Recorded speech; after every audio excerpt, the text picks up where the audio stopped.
say, the first hit's free. That changed a little bit. So after that first pass, first run down at the salt flats, I started reading the rule book. It's an AMA, American Motorcycle Association sanctioned event. So I got a hold of the rule book and started getting a little understanding of what you have to do to put a bike together, all the different classes, and trying to figure out where a victory would fit in. And well, the classes up there, it's, you know, because of the engine size, it's 2,000. That's kind of an easy one. That M is the kind of the chassis. You can have production, modified, streamliner, and a number of others. But if you just change the handlebars, it's not production anymore, and you're in the modified class. And then the AG, that just means you got a race motor. And we got a big race motor. So I figured out the class, and I was pretty interested. And then I looked at the current record, and it was held by a guy on a Harley Davidson. That's motivating.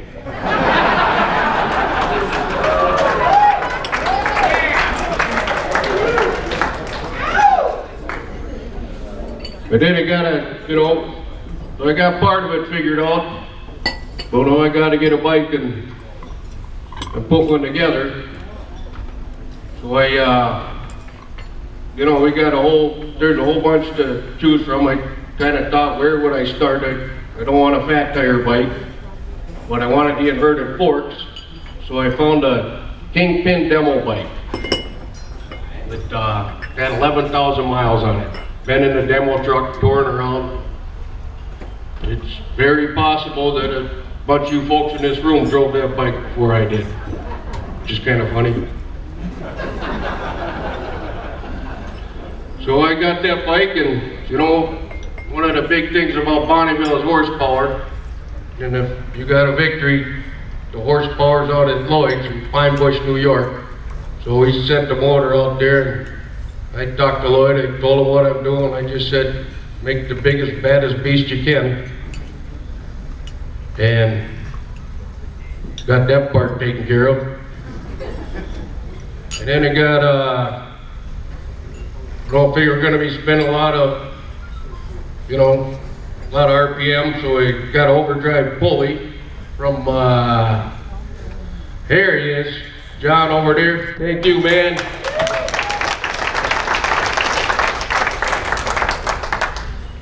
Also put a Penske shock on it. Took the front brake off, don't need that at the salt flats. Race seat and a number of other things. So here we are on it, first time running the bike. We put it all together in Buffalo, and I took it down a county road a little bit for 10 miles. First time I ever drove it. Just took it easy, get a little feel for it. So this is really the first time getting ready for, you know, to get some speed out of it. Another little snap from 2008. 2008 didn't go quite as planned. Anybody know what that is? Yeah, that's a piston. Well, that's a piston that had a bad day. When a piston has a bad day, everybody has a bad day. So that's kind of the end of 2008. But although we didn't get the result we wanted, we got a bike there, made a couple passes, learned a lot of things, and you know, we're not done yet. There's still that Harley guy we got to take care of.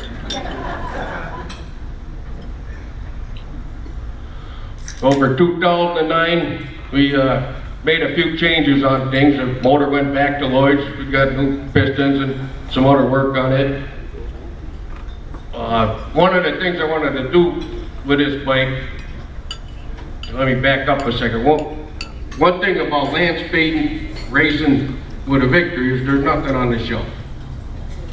You know, if you've got a Hayabusa or a lot of other bikes, you can open up a catalog and just pick whatever you want and they'll be in the mail the next day. Doesn't work like that with the Victories. You gotta make your own stuff.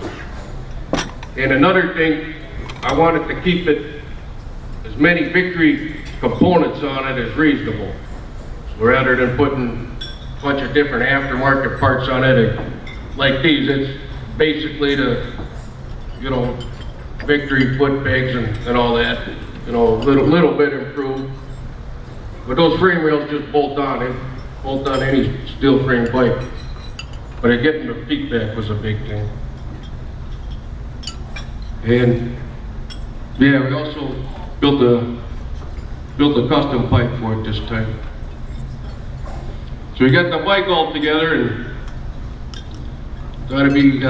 should probably go test it. So we went out to a place called the Maxton Mile. It's out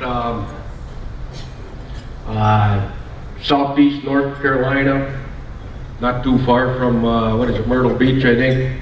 It's just a runway out there. They do a lot of land speed racing. When we got there, there was a guy, Matt from MBW. He repeatedly told me that he had the world's fastest Victory, which he did. That's what he was saying on Saturday. On Sunday, he put the world's second fastest Victory in his trailer.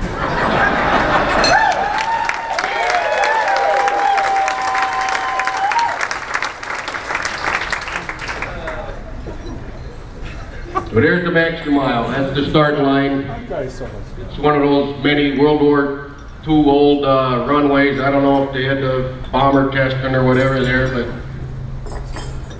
we got 1.9 miles.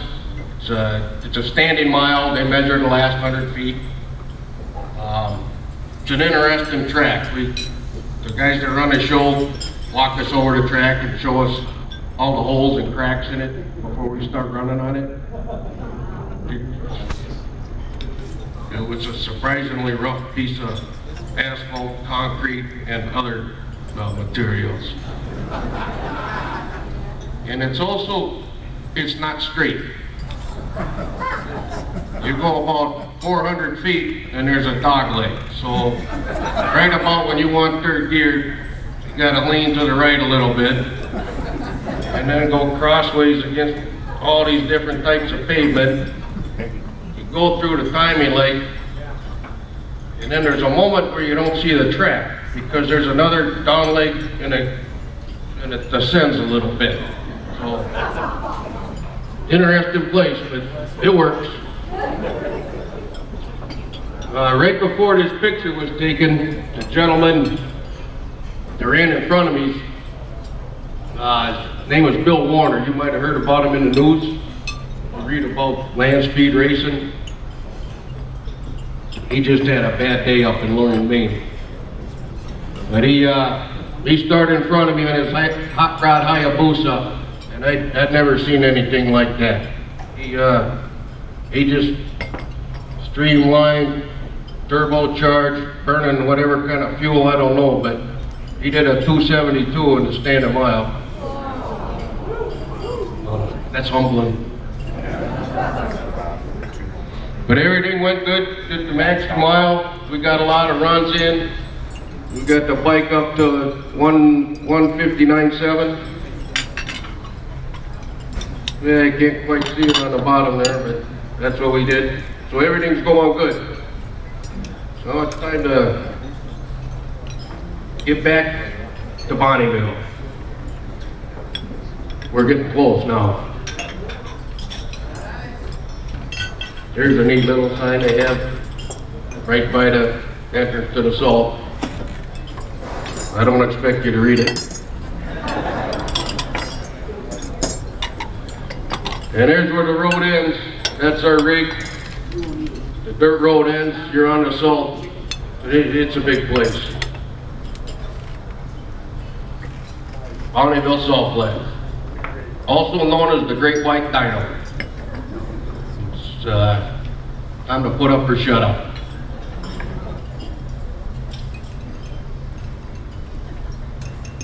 And that's our Hangar 12 team, bunch of victory riders from the Minneapolis area, just stand in front of our pit. We're usually a little busier than that. Bonneville's a really neat place. So there's all these different classes, all kinds of different bikes, machines, contraptions out there. Got a few interesting pictures in here. That's a Streamline Triumph. I think it's an old one. That is cut out for one guy specifically. Kind of looks like one of those chalk marks where someone has a bad day.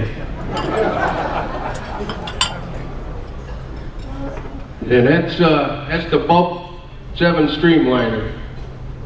It's Dennis Manning, the event promoter. That's his bike. If any of you are flat track fans, you might have heard the name Chris Carr. He's the driver / pilot, whatever for this. So they did 367 that year. They've been faster since. And there's a nice, cool old Indian. A Vincent Streamliner. Nice looking bike there. This one's kind of interesting. That's definitely a lay-down bike.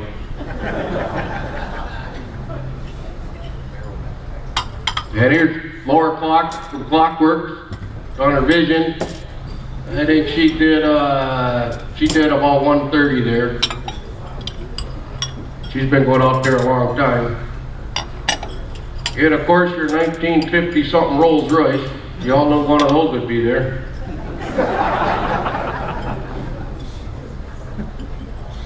Here's a cool shot from just starting one of the days. I'm out at the start line. These 810 Warthawks usually fly by once or twice a day, so I'm just getting ready to line up and take off, and got buzzed by the Warthawk. I thought it was kind of cool.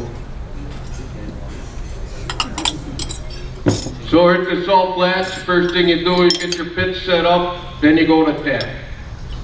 Tech's usually not that big a deal. They just want to make sure your bike's all safe, and you got the safety wire, you got your tether switches, steering damper, etc., etc. But just part of the game. And here's the. Can you guys see that? Yeah. Okay, this is the layout of the tracks. There's the see the pit area, then there's the mountain course, the international course. There's actually two courses, but there's another short course inside the long course, if that makes sense. So on a bike like the Victory, on a mountain course, we'd start at the 0. You get a 2-mile run up. The measured mile is between the 2 and the 3, and everything left is for you to shut down and slow down in. And those numbers kind of go down to the other course too. You know, I'd start at the 3 and end at the 8, but those 367-mile-an-hour guys, they start at the 0, and they try to stop by the 11.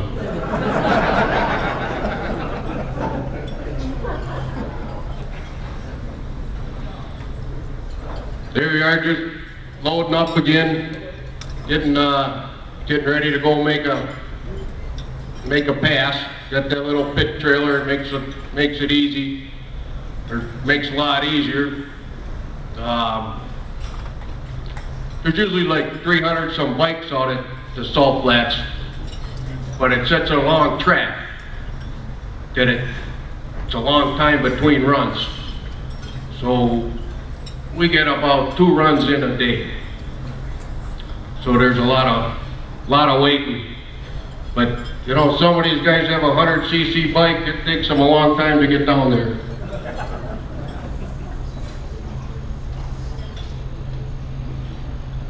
There you are, just kind of waiting by the start, getting ready to make another run. That's a black full leather race suit. It's also 110 degrees.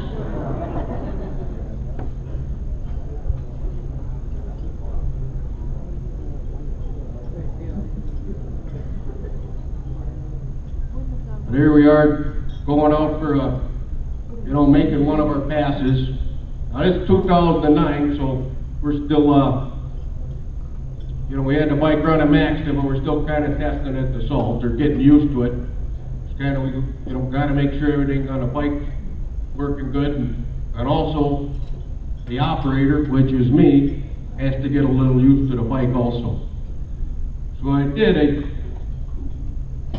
start slow. So like the first pass, I might do like 4,000 RPM, then the next pass, bump it up to 45, and just slowly build up. I didn't think it'd be too smart to open it up on the first, wouldn't have been too smart to open it up on the first run.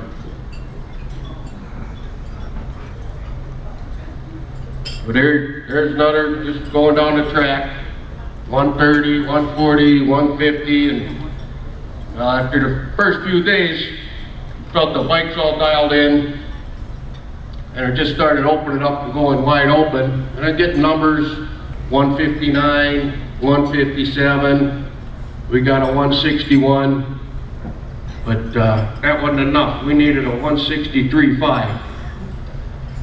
So on Wednesday, we ran on Wednesday and got up to, I think it was 59, 161 area. But this the event only runs till 2 o'clock on Thursday, so we got one day left. Not even that, we got a half